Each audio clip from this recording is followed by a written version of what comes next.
Tchernobyl, un laboratoire de survie génétique. La catastrophe de Tchernobyl, survenue en 1986, a transformé une région autrefois prospère en une zone d'exclusion radioactive.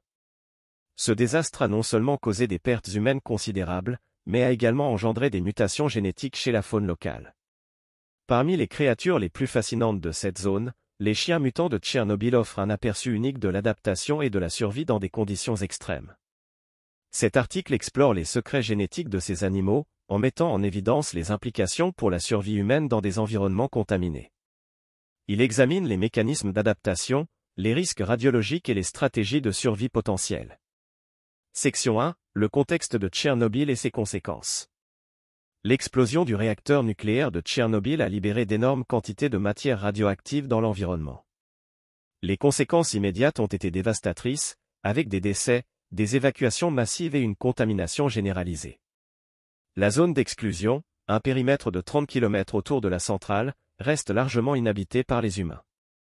Cependant, la faune a persisté et s'est adaptée, offrant un laboratoire naturel pour étudier les effets à long terme de la radiation. La contamination radioactive à Tchernobyl provient principalement de radionucléides tels que le césium-137, le strontium-90 et l'iode-131. Ces éléments se sont dispersés dans l'air, le sol et l'eau, contaminant la chaîne alimentaire et affectant la santé des organismes vivants. Les niveaux de radiation varient considérablement dans la zone d'exclusion, créant des mosaïques d'habitats avec différents degrés de contamination. Section 2. Les chiens de Tchernobyl, une population unique. Après la catastrophe, de nombreux animaux de compagnie ont été abandonnés dans la zone d'exclusion. Au fil des générations, ces chiens ont évolué en une population distincte, adaptée aux conditions environnementales uniques de Tchernobyl. Les chiens de Tchernobyl se distinguent par leur diversité génétique et leur résilience face à la radiation. Ils présentent des adaptations physiologiques et comportementales qui leur permettent de survivre et de se reproduire dans un environnement hostile. Les chercheurs estiment qu'il existe plusieurs populations distinctes de chiens à Tchernobyl, chacune avec ses propres caractéristiques génétiques et son histoire. Certains chiens vivent près de la centrale, tandis que d'autres errent dans les forêts et les villages abandonnés. Ces populations sont soumises à différentes pressions sélectives, ce qui entraîne une diversification génétique rapide. Section 3. Secrets génétiques, adaptation et mutation. L'étude des génomes des chiens de Tchernobyl révèle des adaptations fascinantes au niveau moléculaire. Les chercheurs ont identifié des gènes impliqués dans la réparation de l'ADN, la réponse au stress oxydatif et le métabolisme des substances toxiques. Ces gènes présentent des variations qui pourraient conférer une résistance accrue à la radiation et à d'autres stress environnementaux. La réparation de l'ADN est un processus essentiel pour maintenir l'intégrité du génome. Les chiens de Tchernobyl présentent des mutations dans les gènes impliqués dans la réparation des cassures double brin de l'ADN, ce qui pourrait améliorer leur capacité à réparer les dommages causés par la radiation. Le stress oxydatif est une conséquence de l'exposition à la radiation, car il endommage les cellules et les tissus. Les chiens de Tchernobyl présentent des adaptations génétiques qui augmentent leur capacité à neutraliser les radicaux libres et à réduire les dommages oxydatifs. Section 4. Risques radiologiques, impact sur la santé et la survie. L'exposition à la radiation pose des risques importants pour la santé des chiens de Tchernobyl. Les effets de la radiation peuvent inclure des cancers, des malformations congénitales, des troubles immunitaires et une réduction de la durée de vie. Cependant, les chiens de Tchernobyl présentent une résilience étonnante face à ces risques, ce qui suggère qu'ils ont développé des mécanismes de protection efficaces. Les chercheurs étudient les taux de cancer et d'autres maladies chez les chiens de Tchernobyl pour comprendre les effets à long terme de l'exposition à la radiation. Ils analysent également les systèmes immunitaires des chiens pour déterminer comment ils réagissent à la radiation et aux infections.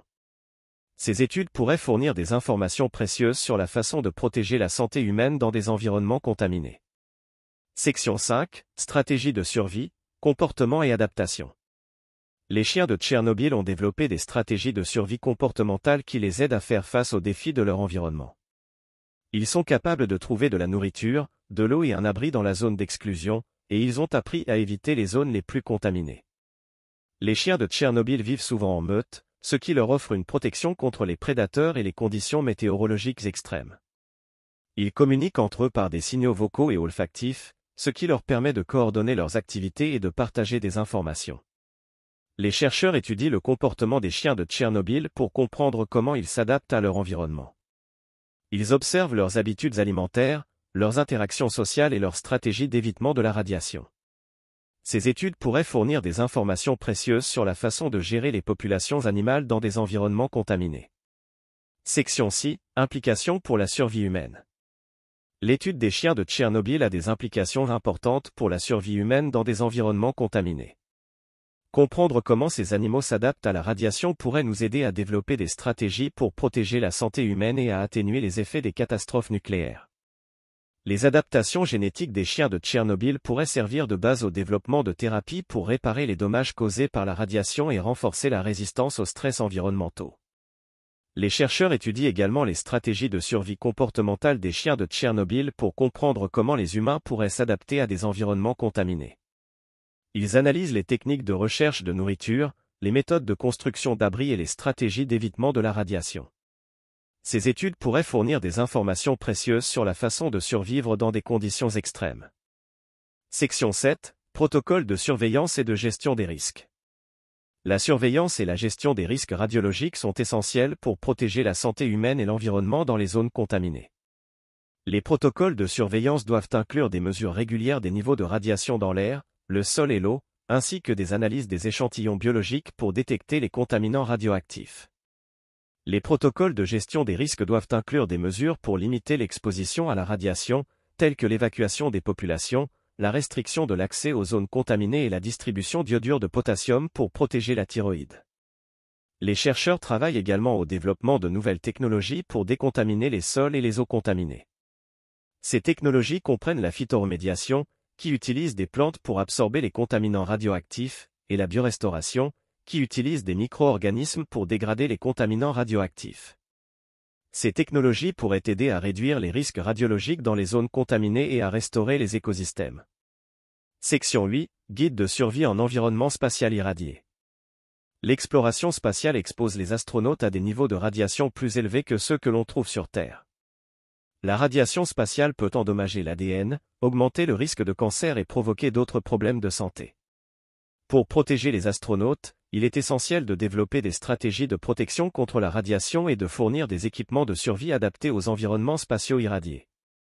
Voici un guide de survie en environnement spatial irradié.